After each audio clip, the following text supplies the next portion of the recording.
Buenos días. Hoy 22 de abril, tenemos novedades en cuanto a la fiscalidad en los módulos para los autónomos.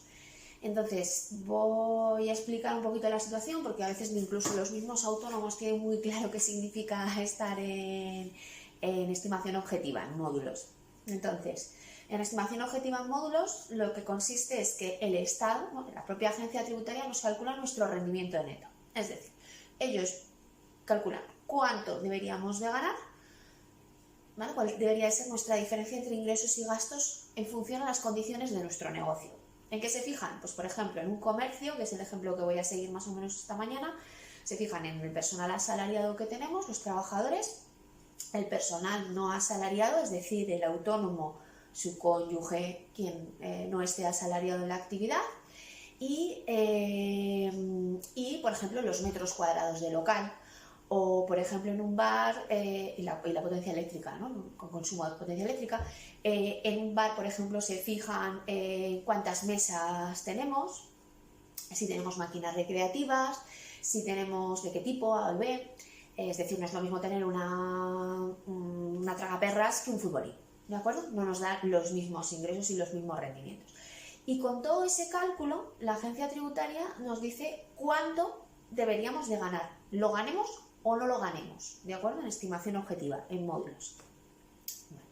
Lo que nos están permitiendo ahora es que aquellos que estén en estimación objetiva en módulos puedan pasar, ¿vale? Puedan cambiar a estimación directa simplificada. ¿Qué significa estimación directa simplificada? ¿Cuántos ingresos tiene usted? Pues mire, yo he facturado tanto este mes, ¿vale? ¿Y cuántos gastos tiene? Los gastos que tiene usted es el local, la cuota de autónomos, los gastos de luz, de suministros, las facturas de mis proveedores, se calculan todos esos gastos.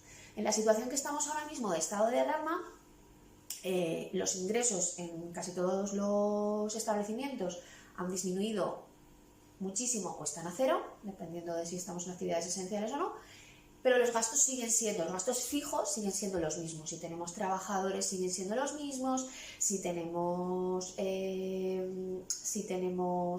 haciendo la actividad son los mismos, estamos en ERTE, etcétera, cambiarán, pero en un principio los gastos del alquiler, de los suministros, los gastos fijos son exactamente iguales. Si tenemos completamente cerrada nuestra actividad, pues tendremos esos gastos fijos que tenemos que pagar, ¿de acuerdo? Alquiler, luz, etc. ¿Vale? Entonces, ahora mismo es más beneficioso, ¿de acuerdo?, estar en estimación directa. ¿Por qué? Porque mis ingresos son cero, ¿de acuerdo? Y mis gastos son básicamente los de casi cualquier mes, excepto que no compro a mis proveedores y por lo tanto no tengo ese gasto, ¿de acuerdo?, de proveedores. Entonces, esta medida que se ha propuesto hoy nos permite renunciar a la estimación objetiva, ¿de acuerdo?, a partir del 22 de marzo. ¿Qué sucede? Nos permite renunciar a la estimación objetiva y teníamos un nuevo plazo tributario que llegaba hasta el 20 de mayo. Claro, pero el cambio es hoy, he dicho 22 de abril, hoy 22 de abril es cuando tenemos este cambio, pero el primer trimestre se había calculado hasta, en un principio, desde el 1 de abril hasta el 20 de abril. Es decir, todos aquellos empresarios que las primeras semanas religiosamente han pagado no podrán renunciar a la estimación objetiva. Eso entiendo yo, ¿de acuerdo? Porque ya han pagado, ya han presentado su modelo y no podrán. No sé si habilitarán algún sistema para hacerlo, pero de momento ya han pagado sus tributaciones del primer trimestre, algunos de ellos, ¿de acuerdo? Entonces, ¿qué nos dice ahora el Estado? Que podremos renunciar, ¿de acuerdo? Renunciaremos en este primer trimestre y a partir del 1 de enero del 2021 podremos regresar de nuevo a estimación objetiva, a los módulos. Abandonaremos la estimación directa y regresaremos a la estimación objetiva. ¿Por qué se produce la estimación objetiva y la estimación directa? La estimación objetiva,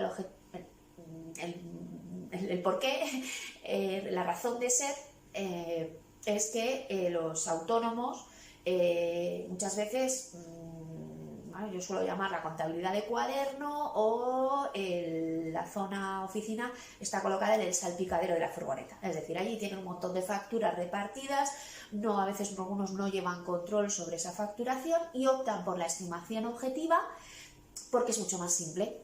El Estado me dice cuánto debería de ganar yo con mi negocio, ¿de acuerdo? Aunque no se gane, evidentemente, ¿de acuerdo? Aunque no se esté percibiendo esos importes. Por ejemplo, en el comercio, de ahí está el recargo de equivalencia. El recargo de equivalencia es porque es básicamente imposible saber cuánto ganan muchos comercios, cuánto venden, se escapa del conocimiento de la agencia tributaria cuánto ganarían realmente, porque sus consumidores son todos finales, y es una manera de tener un cierto control, ¿no? ¿Qué es lo que nos propone? ¿Qué es lo que nos propone el Estado? Pues esto, que podamos renunciar a la estimación objetiva. Para aquellos que no hayan renunciado o no quieran renunciar o que no sepan cómo hacerlo, hay una opción. Y es que no va a computar estos días que estemos durante el estado de alarma, no computarán para sus impuestos, ¿vale? Es decir, de alguna manera se articulará, se contarán los días y cuando termine el estado de alarma volverían a tributar en estimación objetiva en módulos.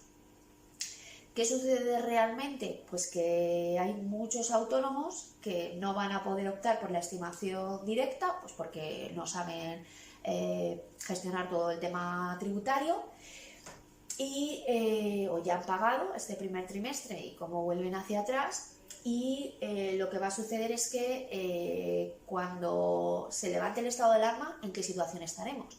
Es decir, ese bar de barrio, ¿no? Ese bar que está en estimación objetiva va a poder seguir, va a tener la misma facturación, va a poder seguir trabajando con la habitualidad que tenía u otros negocios, ¿de acuerdo?